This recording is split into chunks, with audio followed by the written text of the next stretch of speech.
तो बात करते हैं कि क्या फीचर्स होते हैं ऑब्स्ट्रक्टिव जॉन्डिस के। जब ऑब्स्ट्रक्टिव जॉन्डिस होता है तो उसमें पेशेंट्स को क्या क्या फीचर्स देखने को मिलते हैं। सबसे पहले हम यूरिन की बात करें तो यूरिन जो होता है डीप येलो या मस्टर्ड ऑयल लाइक कलर होता है, एकदम डीप येलो कलर का यूरिन आता है जो पेशेंट्स ऑब्स्ट्रक्टिव जॉन्डिस के होते हैं।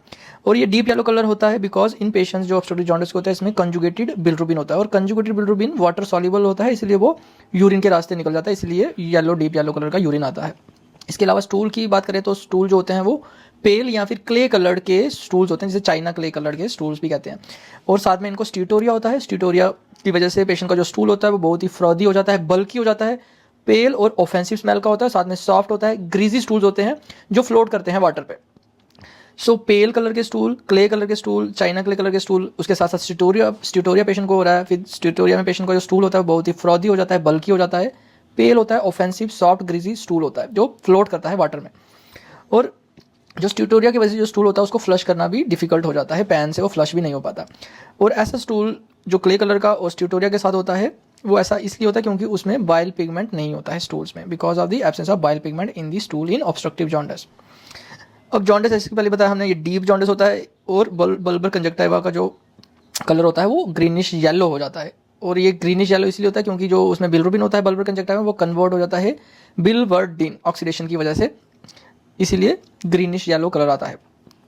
और जॉन्डिस जो ऑब्स्ट्रक्टिव जॉन्डिस की वजह से जो जॉन्डिस होता है वो प्रोग्रेसिव होता है और कभी कभी फ्लक्चुएटिंग भी जॉन्डिस होता है। सीरम बिलिरुबिन बहुत ज़्यादा होता है इनमें और कंजुगेटेड वैरायटी का होता है, कंजुगेटेड हाइपरबिलिरुबिनेमिया होता है ऑब्स्ट्रक्टिव जॉन्डिस में। इसके साथ साथ जो बाइल साल्ट्स होते हैं, बाइल एसिड्स होते हैं, वो एक्सक्रीट नहीं हो पाते हैं स्टूल के थ्रू और उसकी वजह से वो ब्लड में एक्यूमुलेट होते हैं। तो जब ये ब्लड में चले जाते हैं बाइल एसिड्स तो ये फ्री नर्व एंडिंग जो होती है बॉडी की उसको इरिटेट करती है, जिसकी वजह से पेशेंट को जनरलाइज्ड इचिंग होता है। साथ में इचिंग की वजह से पेशेंट को स्क्रैच मार्क आते हैं, नेल्स भी इनके शाइनी देखने को मिलते हैं। तो जनरलाइज प्रोराइटस या जनरलाइज इचिंग होता है ऑब्स्ट्रक्टिव जॉन्डिस में। इसके अलावा बाइल साल्ट जो साइनस नोड को ब्लॉक करते हैं, इरिटेट करते हैं, जिसकी वजह से साइनस ब्रैडिकार्डिया होता है। इसके अलावा ज़ैंथिलाज्मा आइज के अराउंड हो सकता है और ज़ैंथोमास भी हो सकता है नीज में, बटक्स में, और ये हाइपर कोलेस्ट्रोलीमिया की वजह से होता है, ज़ैंथिलाज्मा और ज़ैंथोमा।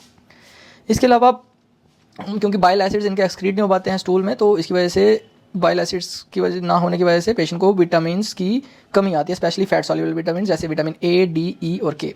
और जब विटामिन के की मॉल एब्जॉर्प्शन हो जाती है तो उसकी वजह से पेशेंट को पेटिके, परपुरे और एक्कीमोसिस होता है बॉडी में, पेटिके, परपुरे और एक्कीमोसिस। और साथ में इसमें क्या होता है कि गाल ब्लैडर अगर पैल्पेबल होता है तो वो इंडिकेट करता है कि साइट ऑफ ऑब्स्ट्रक्शन कहाँ है बाइल डक्ट में। एंड इसमें कोशियर्स लॉ होता है।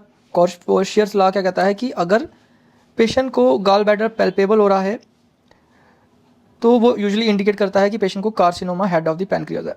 क्योंकि अगर स्टोन होता है जिसे हम कहते हैं कोलिडोकोलिथियासिस, यानी कि स्टोन अगर बाइल डक्ट में होता है तो उसकी वजह से गाल ब्लैडर पैल्पेट नहीं होता है, क्योंकि स्टोन की वजह से गाल ब्लैडर ऑलरेडी डैमेज होता है और वो छोटा हो जाता है, स्मॉल हो जाता है और वो पैल्पेट नहीं होता।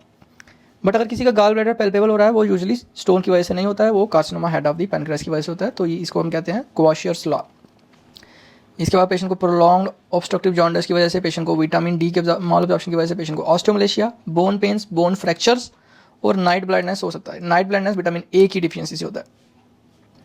और जितनी भी बोनी चेंजेस आती है ऑब्स्ट्रक्टिव जॉन्डिस में, इसे हम कहते हैं hepatic osteodystrophy. Hepatic osteodystrophy rarely क्या होता है कि इन पेशेंट्स में हिपैटोस्प्लिनोमेगैली भी देखने को मिलता है।